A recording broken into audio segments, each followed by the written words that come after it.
What does depression feel like? It can be circumstantial, and sometimes it just comes. You can't prepare for it, it will just hit.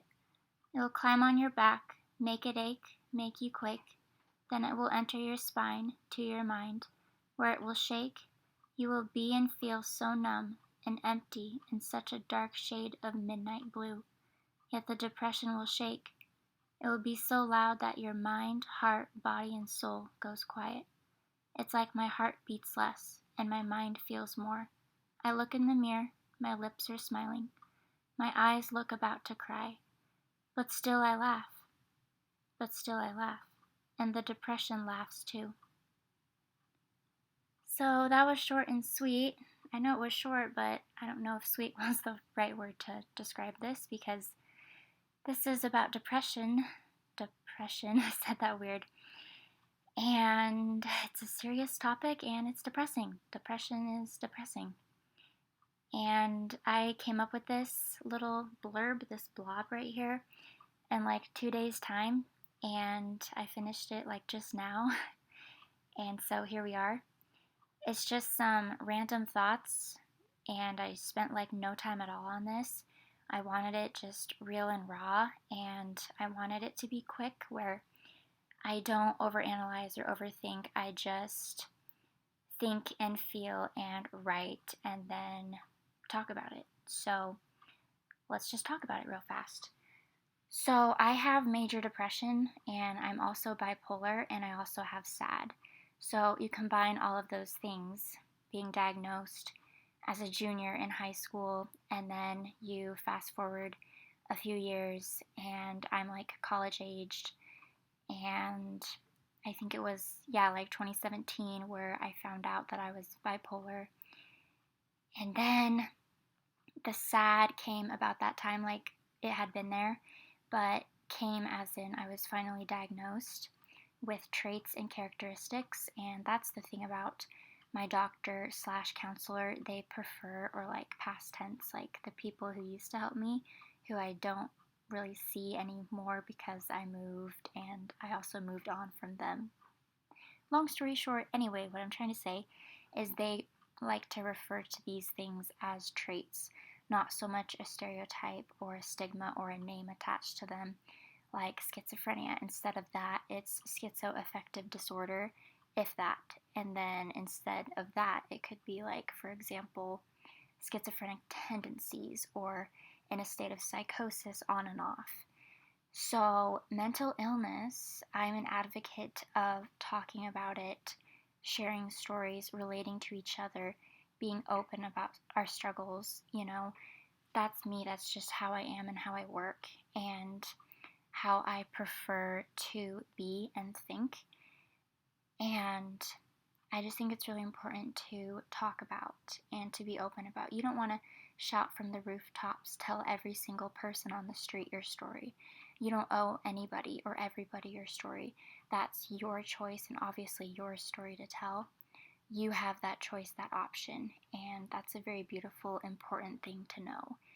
And I've met people who are very shy and quiet about their life, their past, their illness, and then they finally come out, or where like day one you meet, you talk, and their story just like oozes out of them and they share their life story, and it's very real and raw, and you find out that they have this and this and that, so you're aware of it.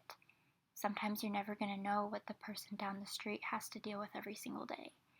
And depression is just so huge, and it's basically the number one killer. Obviously it's not, and I'm not a scientist or an expert or anything, but like it slowly kills your mind. It does. And I've felt it so bad. The worst was a few years ago. Here it is, 2020. And like I'm alive and well, and I didn't think that I would have been able to be in this spot. I felt so low. It was beyond blue, it was beyond down, it was far beyond low. It's not the winter blues, it's not feeling blue, it's not feeling down, it's so much more powerful and disturbing. It's just the thoughts and the numb and the lack of everything, the lack of enthusiasm and joy and positivity. It's just sucked out of you. And I know this is supposed to be short, not sweet, but short. Anyway, so what I said in the beginning, before this rant that makes no sense probably, that's just kind of what depression is, and it's hard to explain. It's almost impossible to describe it, and it's especially impossible to compare so-and-so's experiences in life with depression to another person's experiences in life with depression. And it's just,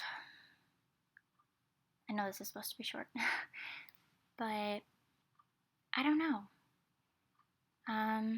Medications help, family helps, friends help. Did I say that right? Family helps, friends help. Just having people and having support and having love, and if you don't have that, it makes it just so much harder. You feel so alone and isolated, and it's also hard to feel yourself when you have depression, when you have an illness like that. And I don't think mine will ever go away, and I think I've had it for a long time, even before I was diagnosed. I just think that was when it really blew up, and it was very obvious. So obvious that I could really feel it. And the thing is, you're so used to it that, like, all you know is all you know, so you can't imagine what life is supposed to be like, because again, all you know is all you know. Like, you're born and raised feeling one way or thinking one way or living a certain life, and you just assume that's what the normal is, or that's just how life works. So you grow up with these emotions and feelings. You grow up with depression as a child, and then it gets worse into adulthood, and especially the teenage years, and then you find yourself depressed, and it blows up. You can see it, and anyway, this is starting to get very, very depressing, but it's very real, and there are good days, there are bad days, there are days in between. Every day isn't going to be rad. Every day isn't going to be bad. Every day has a little bit of both, a little bit of everything. And I don't think depression is something that you beat. I don't think we can ever really win. I don't think we can really ever fully 100% come out of it. But we can get things out of it. It can help us be more creative. That's really sad. It's a sad fact, but I think it's true. I've experienced that. But there's other things too, like it lets you be so much more grateful for the good things, and that sounds really corny and cheesy, and I don't know, but, and again, there's other things like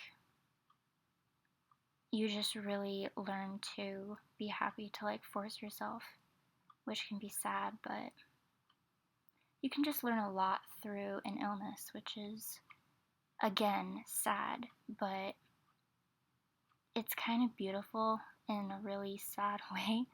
Like, it's an ugly beautiful. I don't know. I don't want to describe depression like that, but okay. Anyway, so yeah. To end, I'm just gonna say, okay.